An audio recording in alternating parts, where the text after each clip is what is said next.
and his security chiefs to be more proactive and creative in putting in place new security measures to combat these security challenges. Chairman Obiakpo Local Government Council George Ariolu and the Chairman Romokrushi Town Council O.C. Wosu commended Obakwa Ikwere Cultural Organization for spearheading the socio-economic development of Ikwere people and urged them to expand the membership of the body to include all sons and daughters of the area. I thank you and other members of Obako for sustaining this organization and giving Ikwere ethnic nationality a voice amongst other ethnic nationalities of their nation. I want to use this medium to encourage and advise our youth to desist from cultism because it won't help us. Earlier, the executive of Obakwa Ikwere Cultural Organization had paid a courtesy visit on the paramount ruler of Romokrushi Town, Eze Simeon Wokoma, in his palace as part of activities marking the 234th convention. Nnamdi Olimini, Rstv News. The federal government is supporting the operationalization of Nigerian Army Aviation has approved the acquisition of the initial 12 MD-530 FK's attack helicopters. Chief of Army Staff Lieutenant General Khalid Lagbaja, who stated this at the opening of the major Nigerian Army Aviation Seminar in Abuja, said the attack helicopters neutralize the operationalization of Nigerian Army Aviation to effectively tackle security challenges within the country. Lagbaja said the 12 MD-530 FKU's attack helicopters will operationalize the Nigerian Army Aviation Unit, which was set up to improve ground troops' agility, responsiveness, and efficacy during operations. The course added that it would also contribute to the overall operational success of joint and coalition troops.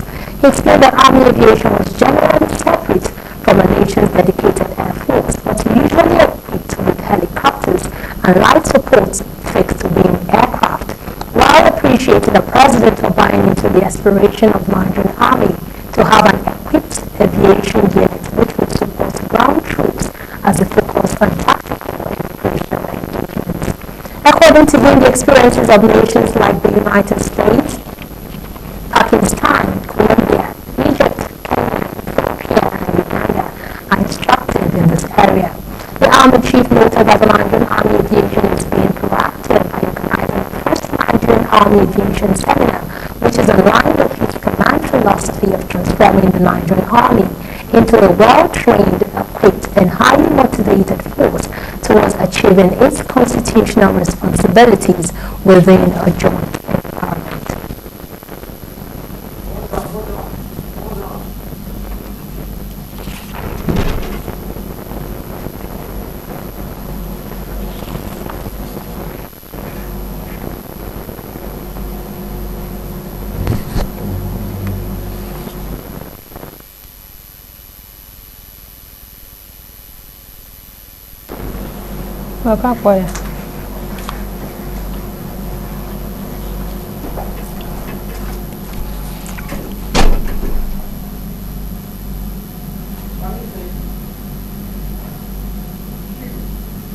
Senate has confirmed the appointment of Olayemi Cardoso as governor of Central Bank of Nigeria and 4 others as deputy governors of the Apex Bank.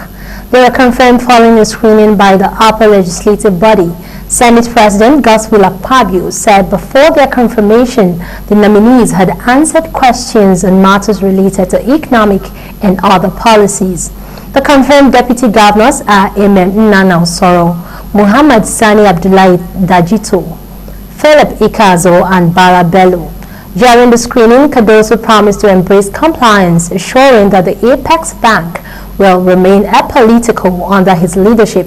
Cardoso's confirmation comes weeks after President Bola Tinubu nominated him as the acting CBN governor and 4 others as deputies.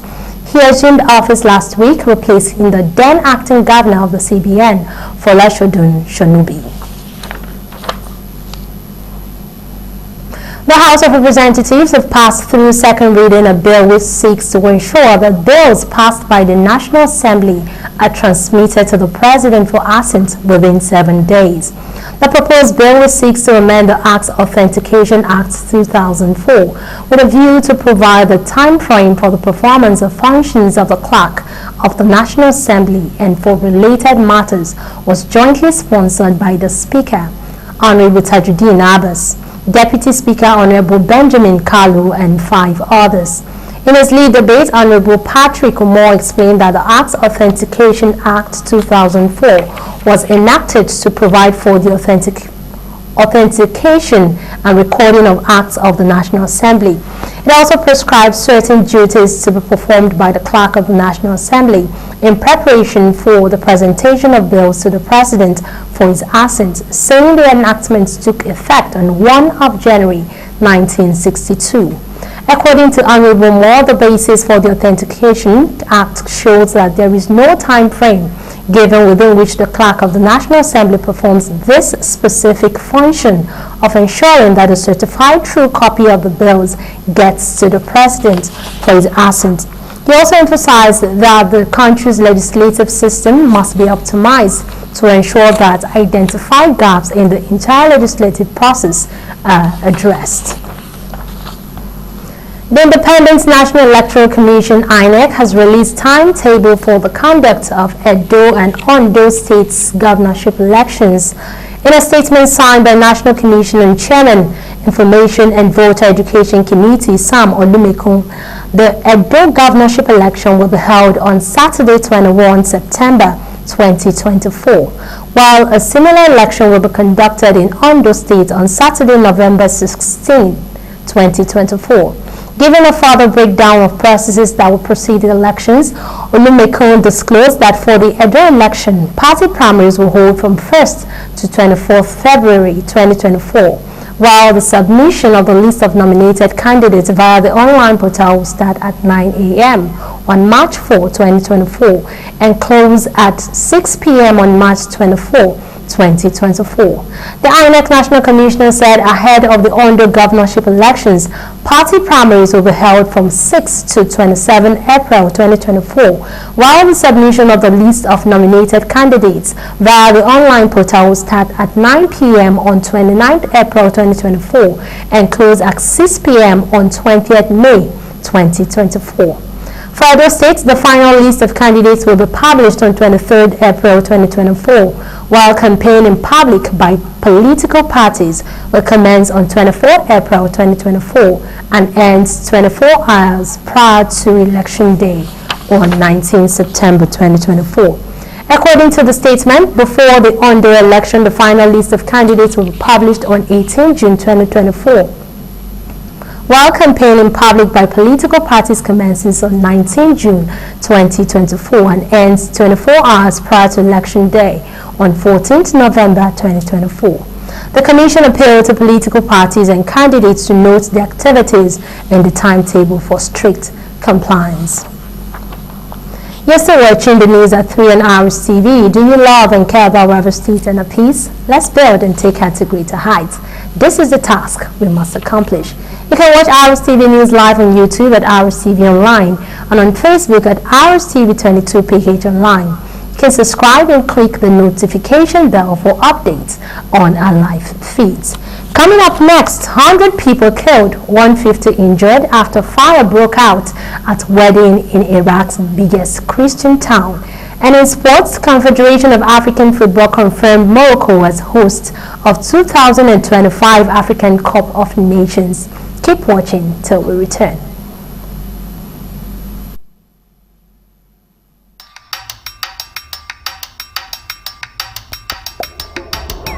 I'ma keep winning till the world stops spinning. I'ma keep winning till the world stops spinning. I'ma keep winning till the world stops spinning. I'ma keep winning till the keep up with me. Come on, let's go. I'ma keep winning till the world stops spinning. Independent women, come on, now let's get it. I'ma keep winning till the world stops spinning. Africa, you feel me? Come on, now let's get it. New styles from Darling. Find your beautiful. This is Rstv World News. We bring you world-class news, accurate, first-hand, entertaining. Balance Analysis. Rstv, Channel 22 Port Harcourt. The Radio, Television, Theatre and Arts Workers Union of Nigeria, RTAW, in the South-South Zone has called for the immediate formalization of the appointment of all casual workers engaged by the management of state-owned radio, television and cultural establishments in the South-South Zone. South-South National Vice President of RTAW, Comrade Christian Saro-Ganali, made a call while speaking to newsmen at the end of the Central Working Committee and the National Executive Council meetings of the Union held in Awka, the Anambra State capital. Comrade Christian Saro-Ganale said the respective state-owned media and cultural parastatals, by the edicts establishing them, give the management or the board the power to recruit and promote staff in their respective parastatals and not to be recruited by any department as it's done in some states in the South-South Zone. Saro-Ganale argued that the casual workers were engaged as a replacement for staff that have either retired or died in the service to ensure effective service delivery in the respective stations. The South-South leader of RTAW wondered how casual workers, some of whom were engaged since 2007, would be jettisoned and the appointments not formalized, maintaining that edicts establishing these parastatals should be honored and not be thrown overboard. According to him, RTAW, as partners with the government at all levels, will continue to ensure that there is enough industrial peace and harmony in the media and cultural outfits in the zone if the welfare of members are protected and secured. The Election Petition Tribunal sitting in Akure has nullified the election of a member of the Ondo State House of Assembly representing Ile-Oluju Ikigbo constituency, Honorable Nelson Akosoroju. While ruling on a petition filed by the candidate of People's Democratic Party (PDP), Babatunde Fadare, against the election of Akosoroju, the tribunal declared that the March 18, 2023 Ile-Oluju Ikigbo constituency election was inconclusive. It therefore ordered a rebrand election in 6 out of the 27 polling units of the entire 191 polling units in the constituency. Akosoroju was announced winner by INEC after polling a total number of 10,207 votes to beat the PDP candidate, who polled 9,287 votes. But Fadare had petitioned the tribunal challenging the outcome of the election on the grounds that the election was not valid for non-compliance with electoral laws and that Nelson Akosoroju was not duly elected for not getting the highest lawful votes cast. The United Nations Children's Fund, UNICEF Nigeria, with over 453 deaths from diphtheria outbreak in Nigeria, has raised alarm on the urgent need for widespread vaccination. The outbreak has so far resulted in over 11,500 suspected cases, more than 7,000 confirmed cases, and claimed the lives of 453 people, mostly children. In a statement signed by its representative, Dr. Ronak Khan, UNICEF said to respond effectively to the outbreak, UNICEF Nigeria needs to raise an additional $3.3 million until the end of the year. Khan noted that most cases are children aged between 4 to 15 years who have not received a single dose of the vital vaccine, laying bare the urgency of the vaccination situation in Nigeria. The representative said UNICEF is providing urgent support to the Nigerian government in its efforts to combat the outbreak, adding that crucial part of this support includes the procurement of vaccines to support the government's response.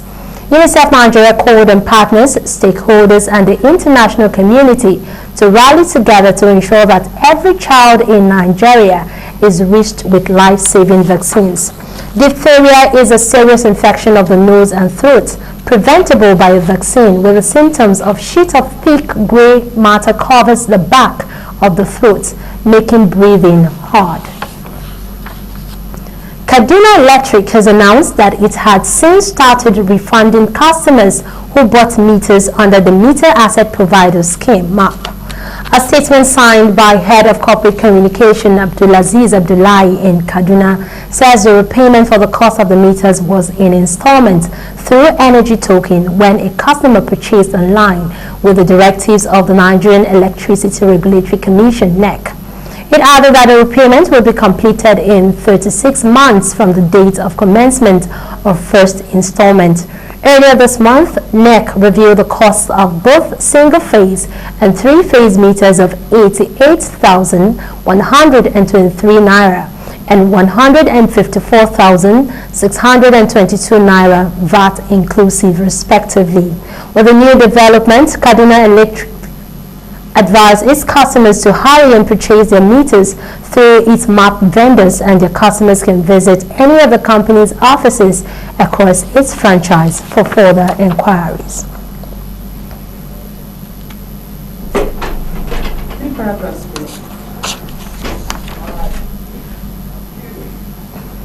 Moroccan and Algerian representatives to the United Nations have sparred over the fate of Western Sahara, with Algiers calling for the revival of the long-stalled referendum on the fate of the former Spanish colony.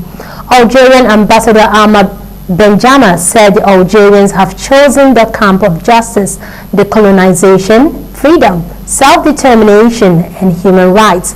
Considered by the United Nations to be a non-self-governing territory, 80% of Western Sahara is controlled by Morocco, which envisions autonomy for the region, though with it ultimately remaining under Rabat's control. Meanwhile, Algeria has long supported the Polisario Front, an independence movement led by the region's indigenous Sahrawi population. At least 100 people have died and 150 others are injured after a fire broke out during a wedding in Iraq's biggest Christian town. Fire officials said hundreds were celebrating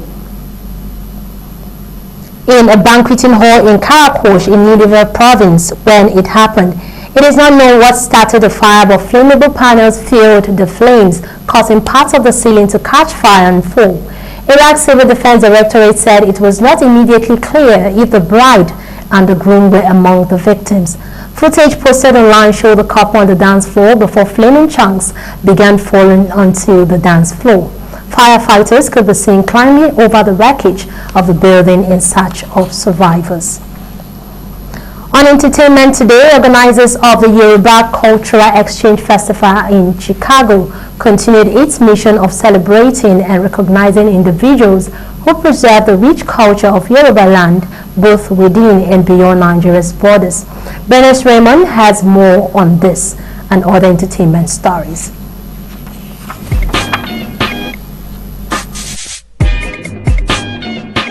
The event, sponsored by First Eye Concept, began on September 9th at the Malcolm X College Auditorium in Chicago, United States. For the 2023 edition, the festival paid tribute to musician Jesse King, aka Buga. The organizers praised Buga for his commitment to infusing Yoruba cultural elements into his brand and music throughout his illustrious career.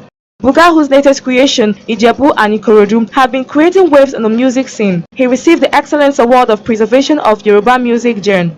The event was graced by Chicago's Mayor Branson Johnson, Oba Adedapo Aderemi Danny Davis, Oba Kowale Ababiaka, and Oba Adekunle Adeyemi, amongst others. Black Book has become a global hit, topping streaming charts in 12 countries in just 3 days since its debut. The action thriller set new record within a short time since its release. According to a post by the director Edith F. Young, the movie is currently a global hit as it makes its waves in more countries. It isn't just one of Netflix's top 10, but #1 in 12 countries, and they include the Bahamas, Dominican Republic, Guadeloupe, Jamaica, Kenya, Martinique, Panama, Poland, Romania, Venezuela, and our very own Nigeria. The movie's growth is visibly massive, as the news of its wave began when it was announced as number 6 in South Korea, which blew everyone's mind, and in less than 24 hours it climbs its way to number 3. The Black Book tells a thrilling story of a man whose son was wrongly accused and killed of a crime of kidnapping. The father, who is now a deacon after a dark past, takes matters into his own hand and fights the crooked police gang to clear his son's name. Feel no guilt in doing what you have to do. The past must die to truly serve the future. Colombian pop star Shakira was charged with a tax evasion for the second time by the Spanish government. Prosecutors in Spain alleged the singer defrauded the state €6.7 million in 2018 Spanish prosecutors opened the second investigation in July 2023, but released the details on Tuesday.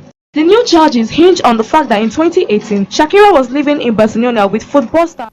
Do you love and care about Rstv and a piece? Let's build and take category to heights. This is a task we must accomplish. You can watch Rstv News live on YouTube at Rstv Online and on Facebook at Rstv22PH Online.